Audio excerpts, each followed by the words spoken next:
mga kapren. Tunan ni mga kapren, tanghali na, kaya ito mga kapren ang aking pananggalian ngayon.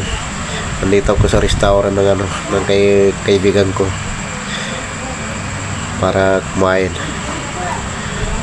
Gipritong bangus mga kapren na ewan ko ano to, kalderetang luto.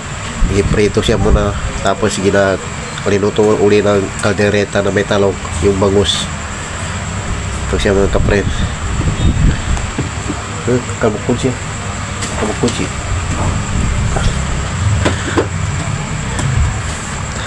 At saka pastel mga kapren. Ito ang pananggalian namin ngayon. Pastel at saka bangus na giprito, tapos ilutuli ng kaldereta na may talong. Masarap na mga kapren. Ito ang aking pananggalian. Ito. Kakain ako mga kapren. Kain tayo mga kapren.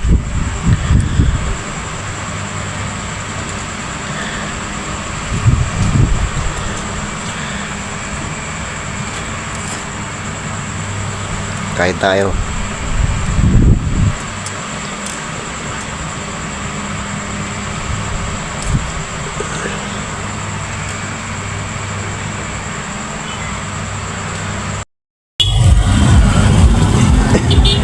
Mga kapren, tapos na tayo mag-YouTube mga kapren. Tanghali na ni, kaya gaya naman tayo mga kapren.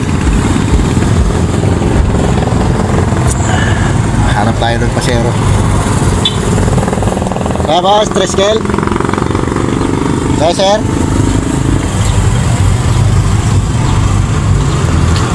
Hanap tayo ng pasero mga kapren. Ay, mag-abang pala tayo dito.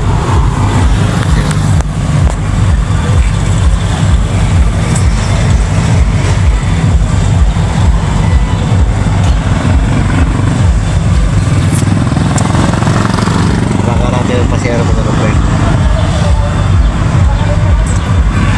Sabagay, hindi tayo masyado tulog kayo. Relax muna tayo kaya bago lang tayo tapos kumain. Kaya kumain tayo naman ito ng biyahe. Kaya ma'am, Treskel? Kaya gawas? Oh. Oh.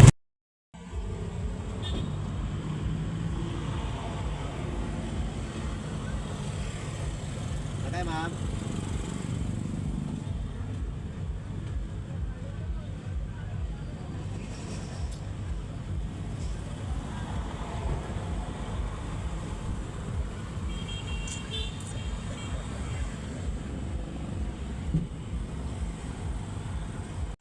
Ganito ang buhay namin, ganito. Araw-araw na ito mga kapre, ganito ang buhay namin sa Opo. Habang nalilay kami. Kami lang. Kaya po, ano naman ako? Oh, pasayro!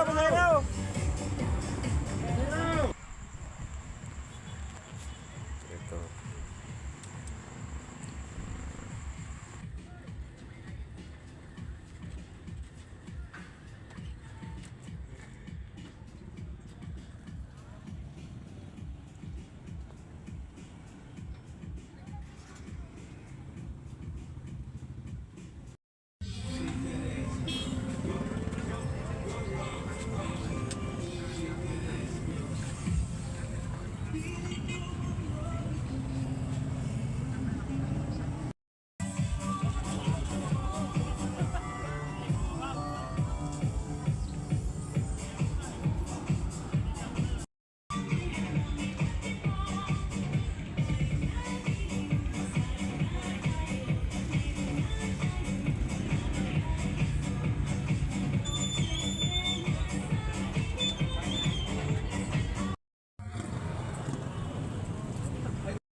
Mga kapren, meron ako isang kaibigan kasama na driver na siraan ng motor, kaya humingi ng tulong. Kaya pupuntaan ko para matulungan ko ano ang problema sa motor niya.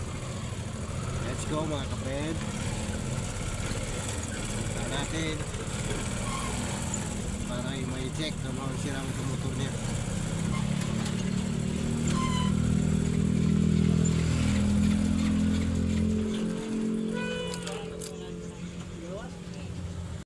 Ito mga kaprena, puntahan ko yung kasama kong driver na sira daw. Titignan natin kung anong sira sa motor niya. Itong reklamo niya. Tinawagan niya ako para ipagkita sa akin kung anong nangyari sa kick niya. Ano yung kambyada niya. Kaya titignan natin kung anong dipiri niya. Bangkaro straight lang mga kaprena. Kaya tinuntahan ko, lapitan natin. Paano nangyari. Tara, punta natin mga prena, lapitan natin.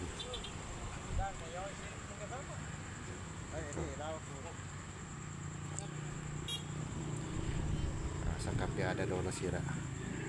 Gumagalaw daw ang kambyada niya. Anong maluwag. Yan o. Maluwag. Kumbaga hindi maigpit.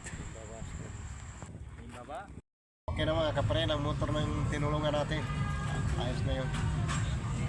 Kaya biyahe na tayo mga kapre.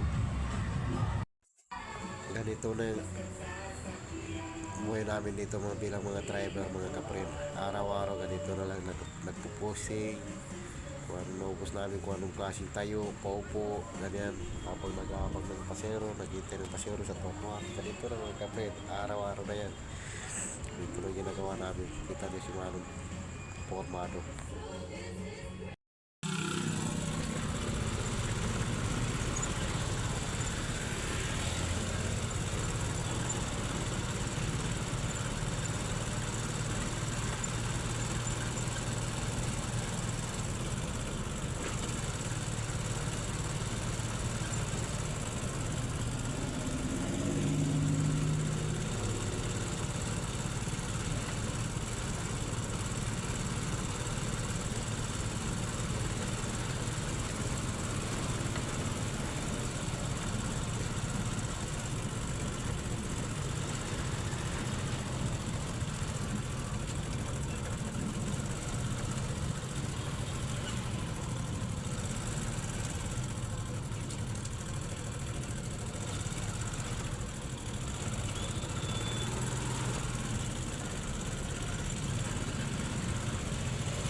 Hapon na mga kapre.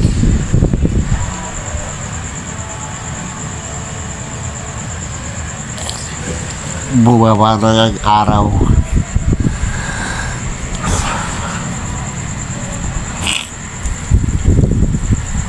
Kaya maghatid tayo ng pasero mga kapre dito sa sa resort.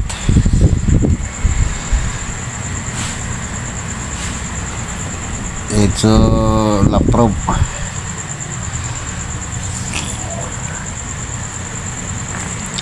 Medyo lubak-lubak ang kalsada dito mga kapre.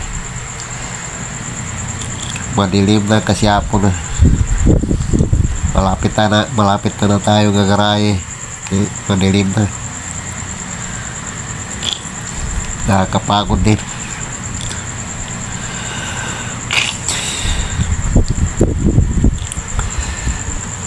Kaya last na itong pasero ko giatid ko.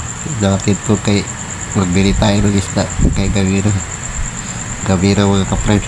Hapon ulit. Pwede na tayo mamalingki.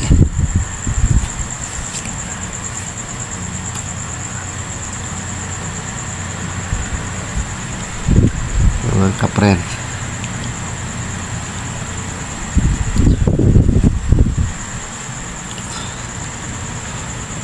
Medyo luwak ang kalsada. Nasa lid kasi natin itong pasero sa resort.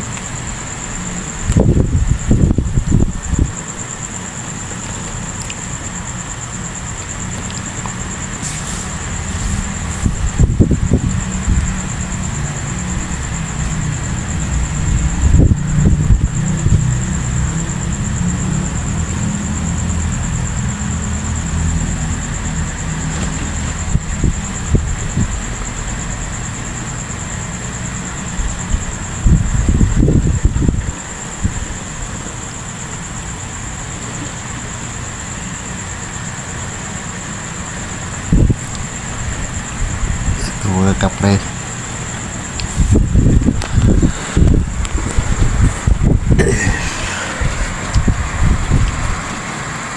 Lubak-lubak ang daanan.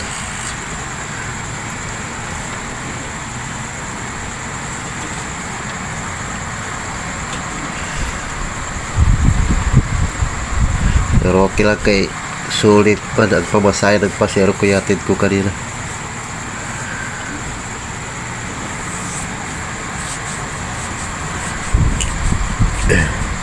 Ganito talagang buhay mga kapre, basta driver ka, driver ng tricycle kung saan sana mapupunta.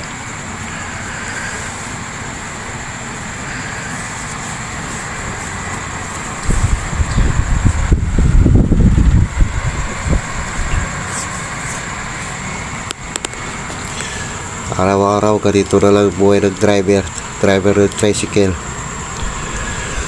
Walang katapusan.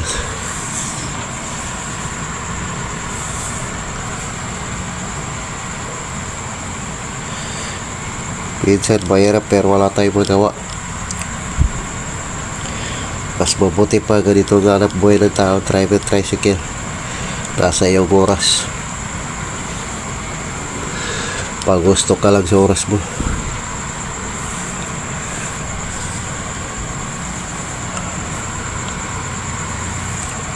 Okay, si Bintano na ni mga kapre. Dito na tayo sa Mario.